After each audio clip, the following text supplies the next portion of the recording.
Tai pirmiausiai, nuo ko prasideda viskas? Prasidėjo nuo mano prosenelių visų.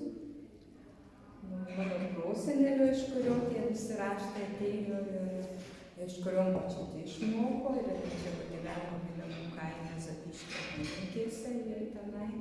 O prosenelis buvo kilęs iš Ringaudų krašto, kur yra Poderiškių kaimas. Visai netoli Ringaudų. Tai visi vietiniai yra, kurie iš tų savo senelių, prosenelių, proprosenelių perėmė tą skutinėjimo meną. Tai o mano kelias buvo per močiutę. Aš prosenelio jau nemačiau, jisai jau gal klysti dar. Ir eidavau pas močiutę šiame gyveno, jos buvo stubu šalia visai. Eidavau mokytis pasimokymus skutinėjai nuo 11 kokios metų. Na ir kuo toliau skutinėjai, tuo mieliau ir kuo toliau, tuo mieliau. Ir yra toks, na, sakyčiau, įtraukiantis tuo savo grožiu ir tą pasaulio kūrimu. Tas garbinimas, skutinėjimas ir tie raštai, kiekvieną raštą skutinėjant, jisai tarsi įeini į tą ženklą pasaulį. Tu įeini ir tarsi jame būni, kaip šiais laikais būtų, sakoma, ten tie 3D filmai, ne? Tu įeini ir toj realybėje būni. Tai tarsi ta ženklo realybė, jinai tampa savastim. Tampa tavo patyrimu. Ir iš tiesų toks gilus ir toks mielas tas darbas yra, tas, sakyčiau, džiugus darbas, džiugesys iš to skutinėjimo esi ir su juo kartu ir gyveni. Ne. Ar tai taipojas, kad yra pėdas? Ne, nepiešiu, niekada nepiešiu. Tik tai, susimisliu, kokį tą raštą daryti ir tada jeigu daryti, bet niekad nepiešiu. Ir tiesiog darai ir paskui aišku, kaip toliau, koks čia tas raštas turi būti, nes per daugelį metų ta sistema yra, maždaug yra tokia aišku, kokios detalės prie kokio komponuojama techniškai, kaip ten tai pasidaryti, kaip numatyti geometriškai, tiesiog ir jau kai gudus ranka, jau jinai pati piešia. Iš pradžių galbūt yra sunkiau ten tuos pačius raštus lygiai kažkaip tai padaryti, bet per laiką kažkaip jinai išmoksta. Kaip išmokstam įvairius darbus daryti, arba groti iš pradžių sunku, o paskui nebesunku ir taip ir štai bėgioja. Tai čia, ko gero... Bet čia tautiniai raštai, čia yra susiję su tais senaisiais mūsų raštais kažkaip. Čia yra mūsų senasis raštas. Tas senasis raštas, mes neturėjom rašto, kuris būtų, tas vadinamas raidėmis, kur ima garsų ir kuris atėjo ten lotyniškais rašmenimis su lyg mūsų raštais. Čia tas kalbos raštas. Jo, čia yra lotyniškai rašmenys atėjo tik tai su krikščionybės atėjimu čia. Tai sakoma, kad kaip ir čia, kad neturėjot rašto, bet mes jau čia atnešėm tą kaip ir raštą, tai netiesa yra. Mūsų raštas, mes turėjom raštus, ir margučiai, ne tik margučiai, jis yra verpstės, yra baldai, yra įvairūs namų erdvės daiktai ar kažkokie tai įrankiai, jie visi pilni tos pasaulio kosmoso tvarkos. Ir jeigu yra ten kažkokia kultuvė, kuri saulutėm išraižyta ir su tom, ji yra, nes darydamas darbą tą, jeigu tu imi ten, turiu galvoj tą kultuvę, tuos rūbus daryti. Tu dirbi ir tu esi su visa visata, su ta saulė, su visa kūrinyje, tame ryšyje, toje dermėje ir toje visumoje. Tu esi vienas iš tų mažų dalių. Tu esi tas, kuris dirba, kaip šiuo atveju vandenį, yra vanduo, kuris teka, kurio ženklai taip pat ant tos... Ten tos kultūros yra kažkoks pranešimas. Pranešimas Tiesiog kažkam. tu turi Raštu. Kaip ir ant kiaušinio pranešimas kažkam. Raštu. Taip, tai yra, sakyčiau, visatos labai gera jūsų ta mintis apie tą, kad pranešimas tau atneša žinią. Žinia iš visatos, kokie yra. Ir jeigu mes turim visatos, galvoju, kur pati pradžia, pačios pradžios yra tas mitas apie tai, kaip atsirado Žemė, kaip atsirado visa visata, kaip atsirado dangus ir žvaigždės, kad iš to kiaušinio viskas išriedėjo, kad senais yra gražus mūsų mitas, kad senais laikais, labai seniai, kažkur aukštai, mėnulyje tupėjo milžiniška antis. Jinai padėjo kiaušinį ir susiruošė perėti. Ir tas kiaušinis paskui krito iš lizdo žemyn ir sudužo. Iš trynio pasidarė saulė ir žemė, išbaltino mėnulis ir vandenys, o iš lapuoto kiaušinio triukšto visa visata, dangus ir žvaigždės. Ir kai imi tuos kiaušinius, juos kiekvieną marginį ir tu kuri tą visatą vėl. Tarsi būtų, bet kūrėjas įdėjo į tuos kiaušinius tau žinią. Ir tu, bekurdamas tą kiaušinį, bemarginamas tą raštą, kurį tau įdėjo ir atnešė, tu susijungi su tą visatos visa išmintimi, su tą visa ta kūrinėja, su ta visa tvarka, derme, visa kuo. Tu susijungi ir tampi to kūrėjo rankos. Kas yra čia? Kaip mokslininkai vardija, kad kažkoks sprogimas buvo tarsi iš jo, tenai atsirado įvairūs dangaus kūnai, galaktikos ir daugelis dalykų. Ir jeigu apie dangų žiūrėti, mūsų yra saulės vežimas. Tas mergutis, nežinau, ar čia matosi iš tos pusės saulėta matosi, kurie sakoma, kad žvyniai žirgai, jie traukia saulę virš žemės, o naktį saulė keliauja požemio mariomis. Ir tada viršuje vėl tie mūsų žirgeliai, tie dvyniai, žinot, tie visi tokie lėkiai vadinami mūsų namų, senų buvo, dabar jau daugelį neliko, tik tai, kad mūsų Neringos nacionalinis parkas, kadangi jie išlaiko visus tuos dalykus. Tai tenai mes matom tuos savuosius namus ir su visais lėkiais, su žirgeliais. Tai tie žirgeliai buvo kurie traukia saulę ir kurie tą saulę priima, tarkim, į namučius, jeigu mes turim tuos žirgelius, kaip sudėtis, kurie yra atviri, jie galvomis atvirai, tarsi tą saulę, tą žmogelį, nori, kad į tave kažkas atitekėtų, tai tu turi ištiesti rankas. Jeigu tai būsi, tai tada niekas neįsities.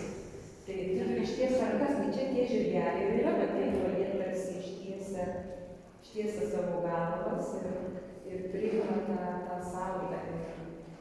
Lietuvių kalboje yra žodis polėkis. O kas gyvena polėkis? Polėkį turi. Va, čia tai gerai. Tai labai įdomu. Turi polėkį, nes gyvena polėkį. Apie mūsų saulę, tai labai daug saulės ženklų yra ant margučių.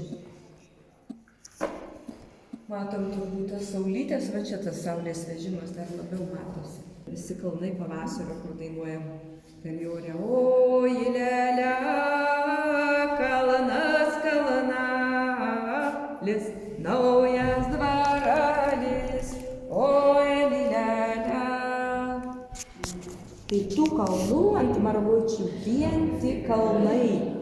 kiek čia kalnų pridėta ir pridėta šita gaidžio kojukė, kur yra vaisingumo ženklas, bet visur, kuo kaip ir atrodo tarsi, va čia, puošmenim padaryta, ne puošmenim, čia yra žinia, kad va tas kalnas vaisingas, tas kalnas. Dabar kas toliau prie mūsų?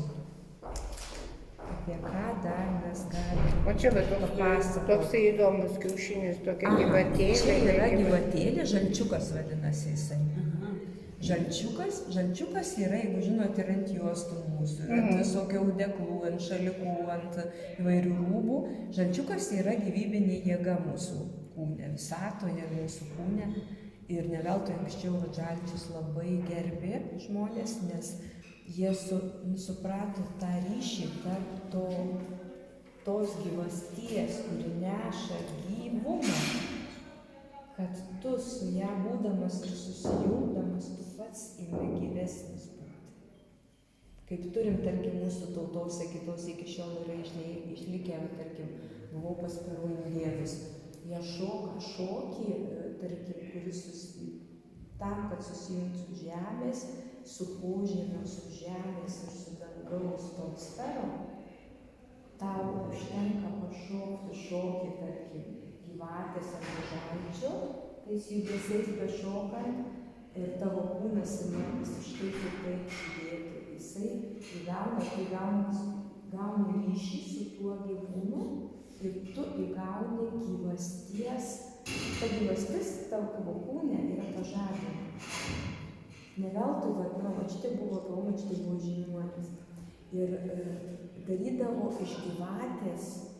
iš gyvatės darydavo vaistus žmogui, kuris jau visiškai, kurį net gydytojai nurašo, sako, jau jam viskas yra jau tuoj pat, jisai išeis iš šio pasaulio, tai darydavo iš gyvatės ir žolių tam tikrų vaistus, kuriuos gerdamas žmogus imdavo atsigauti. Tai va ta gyvastis yra labai svarbi ir žaltys mums neša būtent žinią. O dabar, jeigu dabar žmogus gauna jėgų pasveikti, koks atbulinis ryšys, ką jis atiduoda į gyvatę? Ką jis atiduoda? Man irgi labai toks klausimas buvo. Pirmiausiai padėkojama. Be dėkojimo jisai negali. Niekaip, jis net pasveikti negali be dėkojimo. Už viską reikia dėkoti. Yra dėkojimas, yra tam tikros mandelės, kurios sakomos, kad dėkojame. Visada už viską reikia dėkoti. Tai yra pirmučiausiai nusilenkiama ir padėkojama to gyvūno sielai. Atsiprašoma tos sielos. Tai toksai yra, nes jis kažką duoda tau, kad tu gyventum. Kaip vaičėnas atgaila, atleidimas, paskui pagarba, dėkingumas, meilė.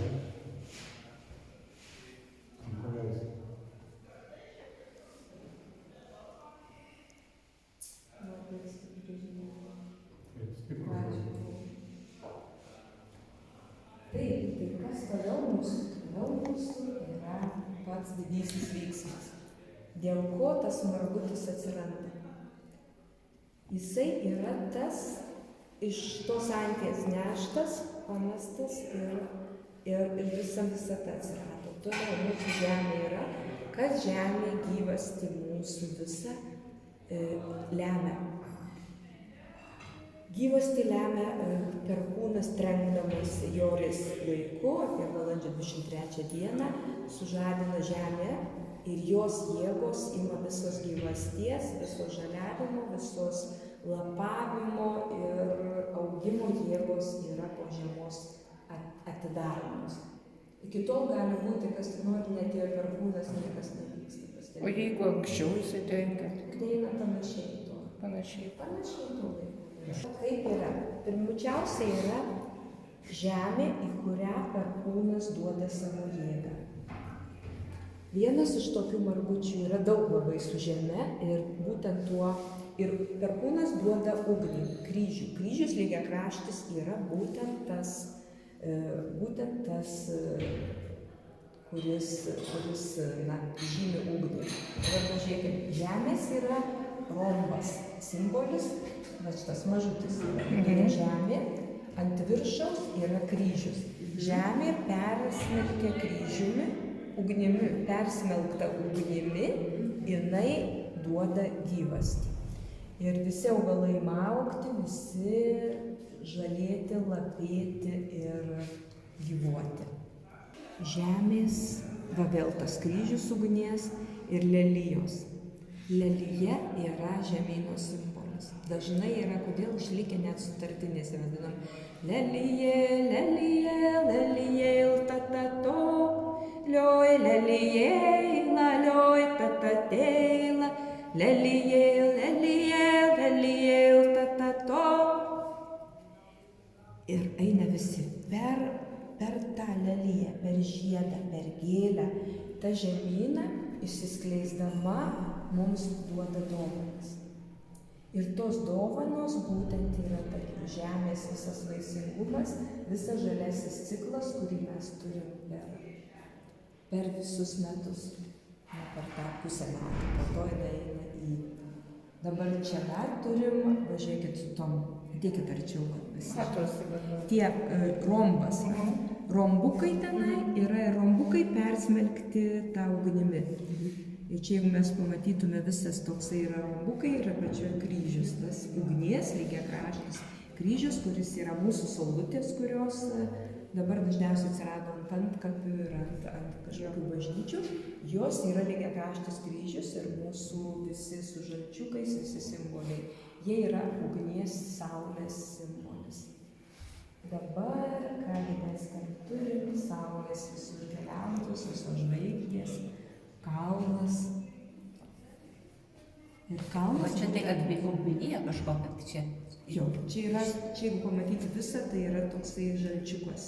Tarsi tas ir iš jo gyvastis. Ir tie protėviai, jie matė tą gyvastį, kuri yra visame kame.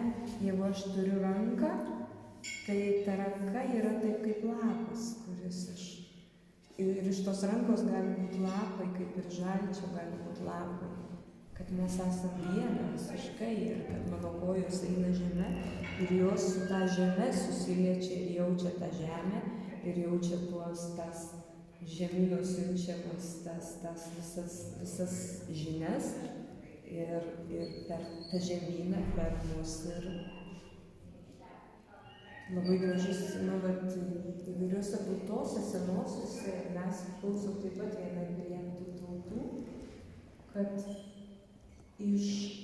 sakoma, kad iš žemės aš ateinu į žemės ir sugrįžtu, į žemę, ne? Aš kūną pasiskolinu iš žemės. Ir labai graži yra Verų Kečua tautos, tokia graži išmintis, kad aš ateidamas į žemę aš pasiskolinau kūną. Daina tokia ir aš ją tiesiog išversiu. Su pagarba juo naudojuosi, su dėkingumu jį atiduodu. Išeidamas vėl su dėkingumu jį atiduodu.